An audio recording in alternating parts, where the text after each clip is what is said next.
Assalamualaikum warahmatullahi wabarakatuh. Bismillahirrahmanirrahim. Alhamdulillahi rabbil alamin. Wassalatu wassalamu ala sayyidil mursalin wa imamil muttaqin wa ala alihi wa ashabihi wa dzurriyyatihi wa man tabi'ahum bi ihsanin ila yaumiddin. Rabbi shrah li sadri wa yassir li amri wahlul 'uqdatam min lisani yafqahu qawli. Alhamdulillah, malam ini kita bisa melanjutkan ngaji kita Hadis Arba'in. Kita malam ini sampai pada hadis yang ke khamis wal ishrun, yang ke 25, hadis tentang keutamaan zikir kalau di judul kitab ini, tapi sebetulnya bisa juga difahami sebagai hadis yang menceritakan bahwa pahala itu bisa diraih dari banyak jalan. Orang kaya bisa dapat pahala, orang miskin juga bisa dapat pahala. Karena nanti di sini awalnya adalah menceritakan tentang kecemburuan orang miskin seolah-olah kalah dalam mendapatkan pahala dari orang kaya gitu. Kita baca dulu hadisnya dari Abu Dzar ya. An Abi Dzarrin radhiyallahu an. Dari Abu Dzar radhiyallahu an. Anna nasan min ashabi Rasulillah sallallahu alaihi wasallam, bahwa ada seorang dari sahabat Rasulullah sallallahu alaihi wasallam. Nas maksudnya jamaah ya, maksudnya nasan ini bimana ai jamaah. Jadi ada sekelompok dari sahabatnya Rasulullah sallallahu alaihi wasallam. Qalu, mereka berkata, lin Nabi sallallahu alaihi wasallam, berkata kepada Nabi sallallahu alaihi wasallam. Perkataannya begini: ya Rasulullah, wahai Rasulullah, dhahaba ahlut dusuri bil ujur. Orang-orang kaya telah berlalu dengan membawa pahala. Maksudnya mendahului mereka atau mengalahkan mereka dalam urusan pahala. Ini perasaan atau yang dirasakan oleh sekelompok orang yang bertanya ini. Nah, kenapa? Kata mereka, yusalluna kama nusalli. Orang-orang yang punya harta itu mereka juga sholat sebagaimana kami sholat. Sementara kami ini nggak punya harta, nggak bisa sedekah. Nah, mereka bisa sholat dan bisa sedekah. Wa yasumuna kama nasumu. Mereka bisa berpuasa sebagaimana kami berpuasa. Wa yatasaddaquna bi fudhuli amwalihim. Sementara mereka bisa bersedekah dengan kelebihan harta mereka. Sedangkan kami ini tidak bisa. Mafhumnya begitu. Jadi mereka merasa apa? Wong sing sugih-sugih itu iso salat, iso poso, iso sedekah. Nah, kami ini isoe cuman salat sama poso, sedekah enggak bisa. Nah, seolah-olah ini kemudian tidak bisa mengejar mereka dalam hal pahala.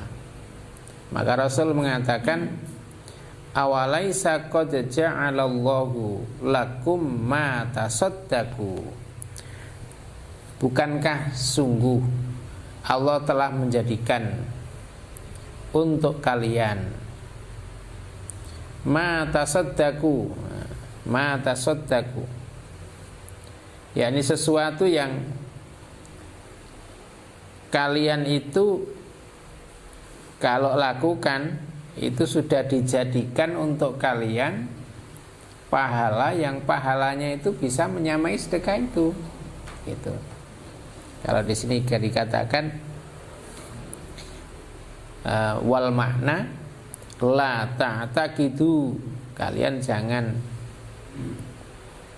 meyakini anna shadaqata khosotan, bahwa sedekah itu secara khusus itu bil amwal. Artinya pahala sedekah itu juga bisa Anda peroleh dari yang lain. Fa innallaha ta'ala qad sayyara lakum ma taf'alunahu, karena Allah Subhanahu wa taala telah menjadikan untuk kalian ma taf'alunahu, apa yang kalian lakukannya itu, wa yakhsuru lakum alaihi sawabun kasawabis shadaqah, dan pahala itu bisa terrealisir, terwujud untuk kalian sebagaimana pahala sedekah. Nah, itu maksudnya di sini Rasul menjawab, awalaisa qad ja'alallahu lakum ma tasaddaquna. Itu maksudnya sebetulnya Allah sudah menjadikan suatu amal yang kalau Anda lakukan itu nanti Anda juga bisa mendapatkan pahala seperti pahala sedekah. Jadi sehingga ini apa istilahnya, kita ini sebetulnya dalam kondisi apapun itu kita bisa mendapatkan kebaikan. Diberi karunia harta banyak ya kita bisa berbuat baik, dikasih tidak berharta juga kita bisa mendapatkan kebaikan. Sama dengan Marynya wanita dulu kepada Nabi juga. Marynya wanita pada laki-laki maksudnya menyampaikan kepada Nabi, loh nek laki-laki sok jihad, wanita kok ora iso gitu. Padahal jihad itu pahalanya besar gitu. Padahal sing kon jihad ya ora ini. Nek kon jihad tenan ya migrak-migrike. Ora terus nang mangkat gitu. Jadi itu kayak seperti orang itu kayak gitu. Nek pas ditakdirkan miskin, ya pas miskin itu bayangnya itu enak ya wong kaya itu iso sedekah. Padahal belum tentu nek dia dikasih duit oke ya belum tentu sedekah. Iso-iso malah pelit. Nah ini makanya kan kemudian kita jangan berangan-angan, jangan terlalu banyak berangan-angan. Kita ini lakukan apa yang ada di hadapan kita, yang kita mampu. Kita dalam kondisi dengan harta yang seberapapun kita tetap bisa meraih kebaikan. Nah ini kemudian diceritakan bahwa Mary seperti tadi itu sebenarnya boleh dalam artian gini.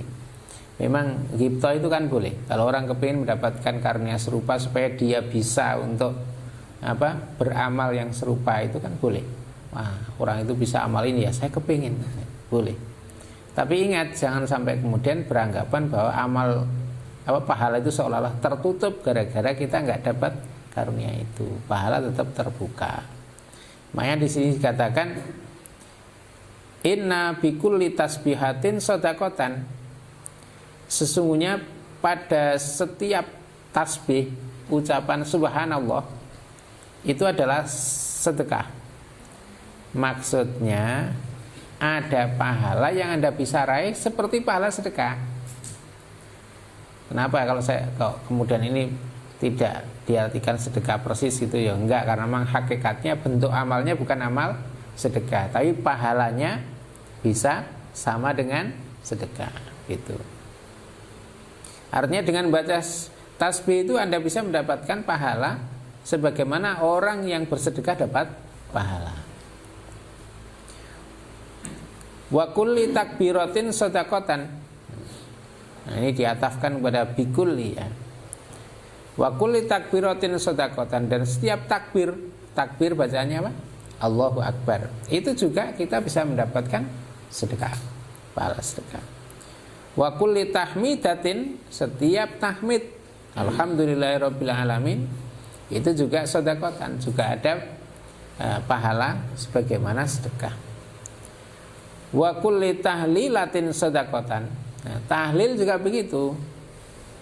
Tahlil kalimat la ilaha illallah itu juga kita bisa mendapatkan pahala sebagaimana orang bersedekah. Nanti kita detilkan di belakang. Kita mulai dulu sini. Baca lengkap dulu. Wa amrun bil ma'rufi shadaqatun. Nah, amar ma'ruf,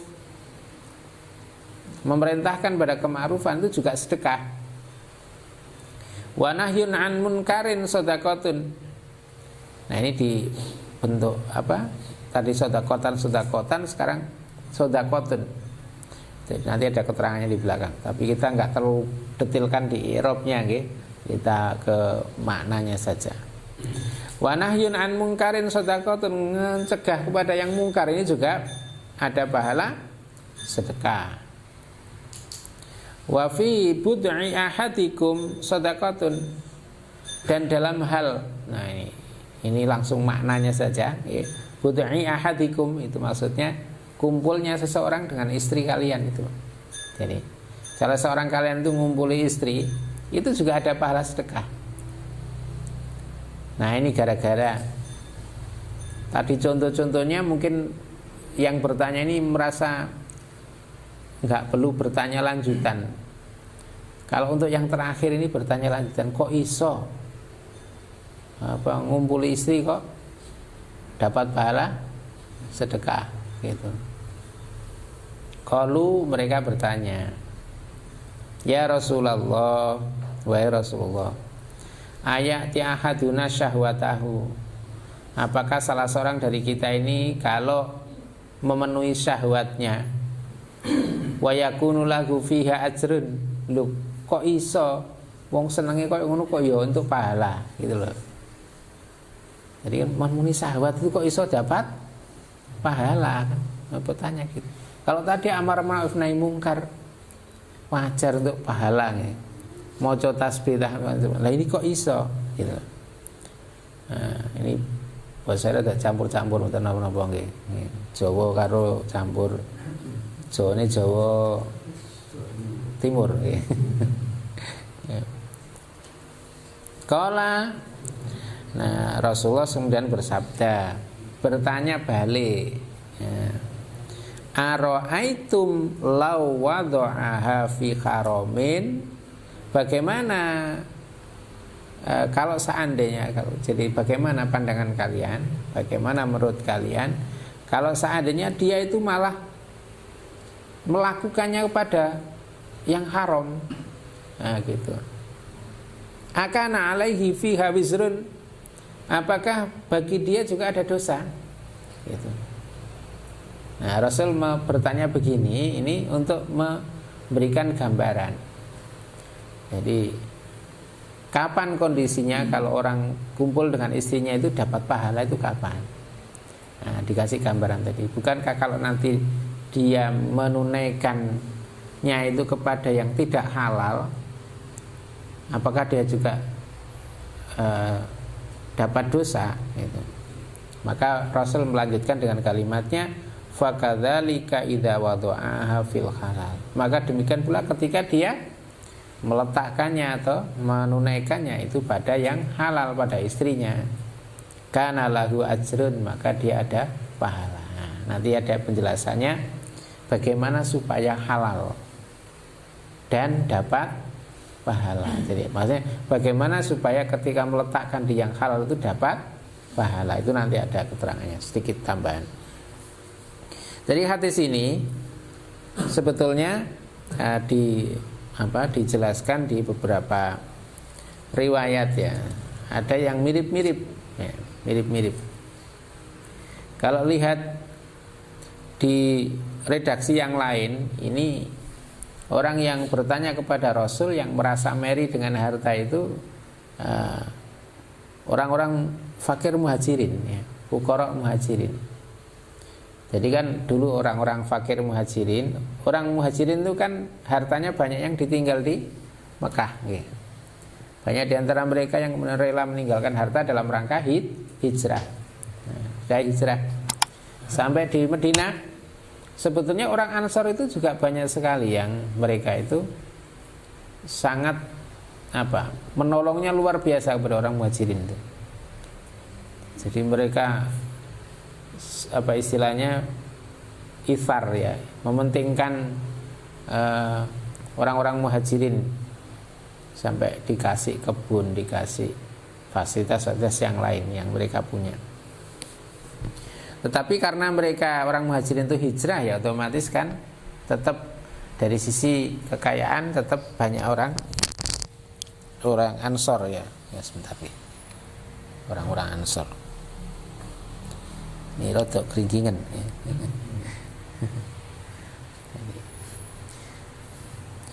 Nah, tetapi boleh jadi juga orang-orang muhajirin yang kemudian dia itu terus kemudian berusaha juga jadi kaya. Nah, memang kalau di redaksi hadis ini secara secara redaksi lebih umum. Jadi karena yang kita ambil itu sebenarnya juga keumuman lafaz. Jadi kalau dilihat yang lain ada cerita orang-orang fakir muhajirin itu mengatakan seperti itu, bahwa orang yang kaya itu memborong pahala, mereka bisa sholat, mereka juga bisa puasa, sementara mereka juga bisa bersedekah, sementara kami tidak. Nah, maka Rasul waktu itu di dalam hadis yang lain dari Abu Hurairah itu dikatakan, afala adullukum ala syai'in idza fa'altumuhu sabattum. Nah, maukah kamu aku tunjukkan? Ya, aku tunjukkan sesuatu yang kalau melakukannya maka kalian bisa mengalahkan, bisa istilahnya paling tidak ya menyamai lah, isok berlomba dengan mereka gitu. Terus diajari disuruh baca tasbih 33 kali, terus tahmid 33 kali, takbir 33 kali ba'da sholat. Nah, ini bisa menyamai orang-orang kaya itu yang mensedekahkan hartanya.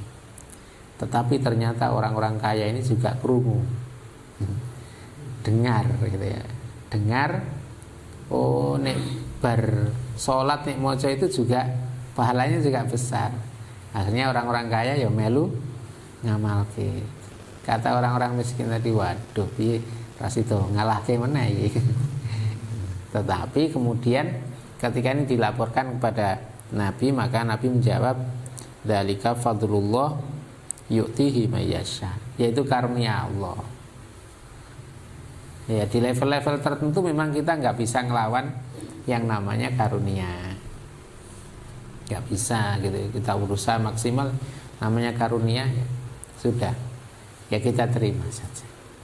Nah, misalnya ya, kenabian itu kan karunia nih.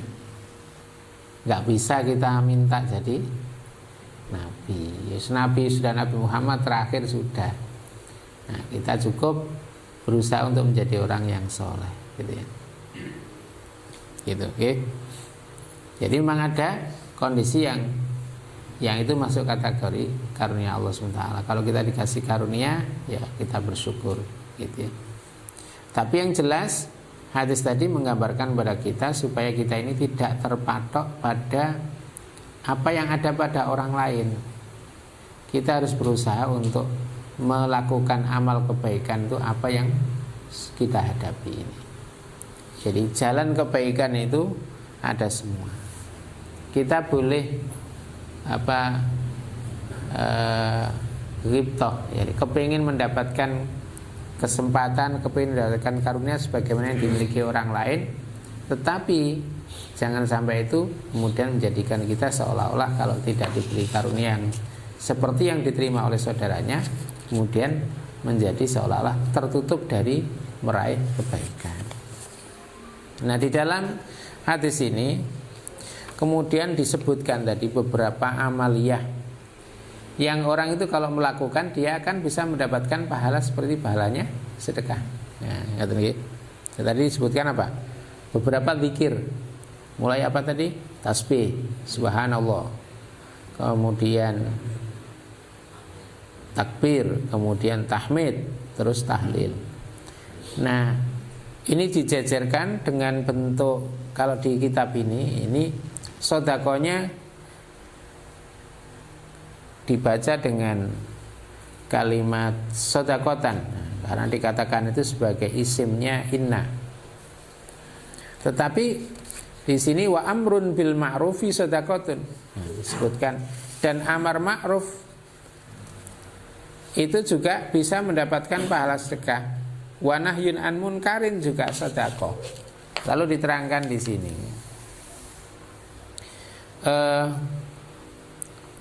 Masuk di dalam amar ma'ruf itu adalah mengajak kepada keimanan dan mengikuti sunnah. Itu masuk dalam kategori amar ma'ruf. Dan masuk dalam kategori nahyul munkar, meninggalkan kemungkaran, apa mencegah kemungkaran, itu adalah melarang dari kekufuran, termasuk perbuatan-perbuatan yang menyimpang dari syariah yang lainnya. Lalu dikatakan wa akharahuma amma qablahuma, jadi mengakhirkan keduanya, amar ma'ruf nahi mungkar, itu kok ora di jejerke tadi yang tasbih-tasbih, zikir-zikir tadi. Ini dikatakan riayah litaroki fil adna ilal a'la. Jadi ini dalam rangka untuk menjaga apa istilahnya, urutan tingkatan dari yang bawah kemudian ke yang lebih tinggi. Li'annahuma, karena keduanya amar ma'ruf nahi mungkar ini itu wajibani, keduanya wajib. Kalau tadi yang lainnya tadi sunnah.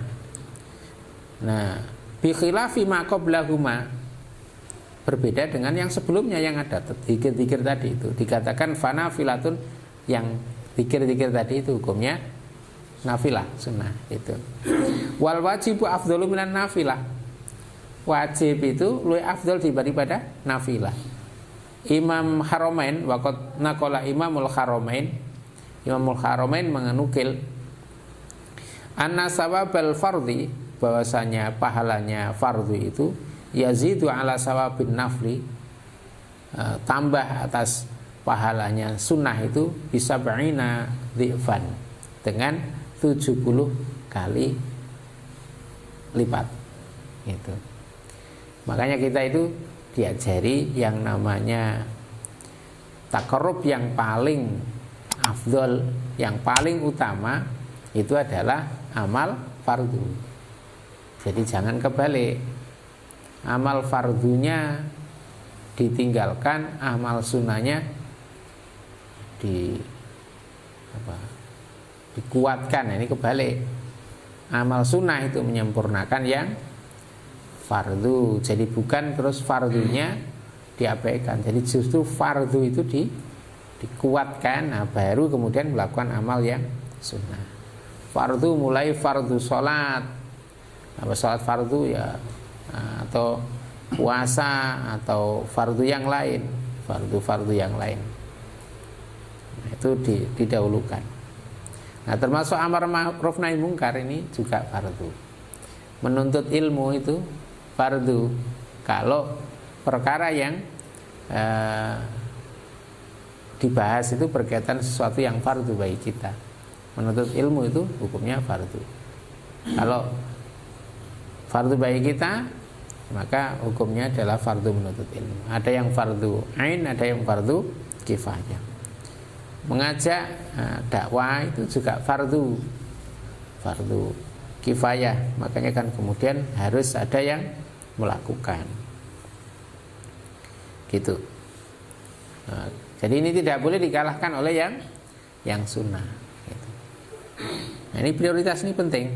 Ya. Kadang-kadang orang itu enggak pakai prioritas dalam beramal. Akhirnya ambil itu yang enak. Terus ada penekanan lagi berkaitan dengan masalah apa?